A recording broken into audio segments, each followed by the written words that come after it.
منافق کی علامتیں تین ہیں۔ جس شخص کے اندر یہ علامات ہوں تو وہ اس نیت سے سنیں کہ آج ابھی اسی وقت میں یہ مصمم عزم کرتا ہوں کہ اپنے سے کھلچ دوں گا ان چیزوں کو اور اپنے من کو، اپنے اندر کو، اپنے باطن کو ان غلاستوں سے پاک کروں گا۔ اور عملی موضوعات پہ بات کرنے کا میرا مقصود بھی یہی ہوتا ہے کہ ہماری زندگی میں سب سے پہلے اپنی زندگی میں اور پھر میرے ملنے والوں کی زندگی کے اندر عملی طور پہ تبدیلی پیدا ہو۔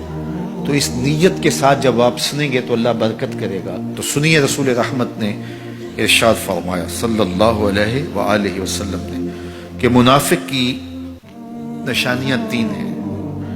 ان میں سے ایک اذا حدث کذب، جب وہ بولتا ہے تو جھوٹ بولتا ہے۔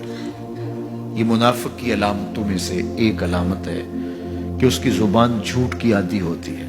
زندگی میں جھوٹ سے اپنے آپ کو بچائیں، یہ زہر قاتل ہے، اندر اجاڑ دیتا ہے، آپ کا معاشرے سے اعتبار ختم کر دیتا ہے اور آپ کی رسوائی کا سبب ہے۔ دوسرا ارشاد فرمایا وَإِذَا وَعَدَ أَخْلَفَ، جب وہ وعدہ کرتا ہے تو وعدہ خلافی کرتا ہے۔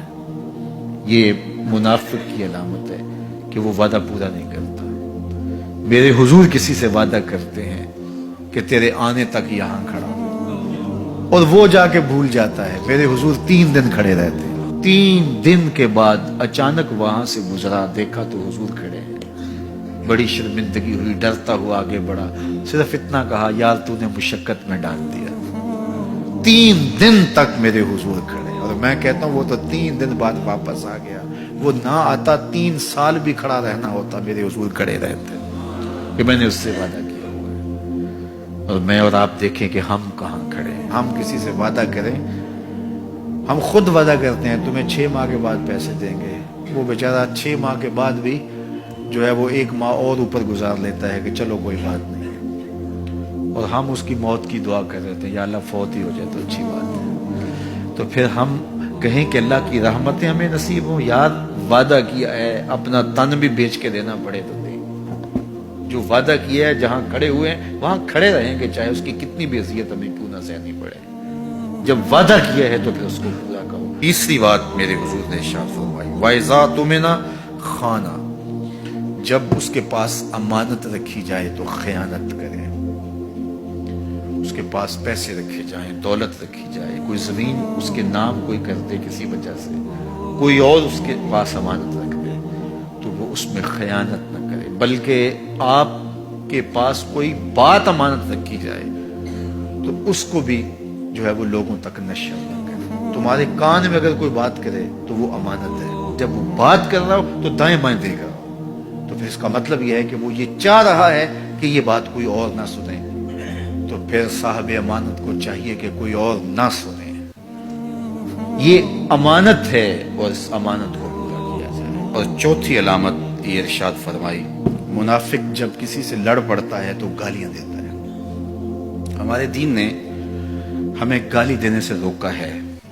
اپنی زبان کی پاکیزگی اور اپنی زبان کی طہارت کا سامان کیجیے۔ آپ کسی بھی حالت میں ہوں، آپ کے اوپر کوئی کتنی بھی زیادتی کر رہا ہو، آپ کو کوئی تھپڑ بھی مار رہا ہو تو آپ اس کا مقابلہ ضرور کریں، لیکن آپ کی زبان گندی نہیں ہونی چاہیے۔ یہ غصے کے وقت ہی تو انسان کا پتہ چلتا ہے۔ ظفر سے آدمی نہ جانیے چاہے جتنا بھی ہو، صاحب فہم و ذکا، جسے عیش میں یاد خدا نہ رہی، جسے تیش میں خوف خدا نہ رہا۔ عیش کی زندگی ہو یا تیش کی زندگی، خوشی کا مرحلہ ہو یا مرحلہ غم، آپ دیکھو نارمل زندگی کے اندر تو آپ معتدل ہوں گے ہی ہوں گے، لیکن جب آپ کا بیلنس خراب ہوتا ہے خوشیوں کے وفور کی وجہ سے، اس وقت پتہ چلے گا۔ یہ ہے انسان کا امتحان، یہ ہے انسان کی آزمائش۔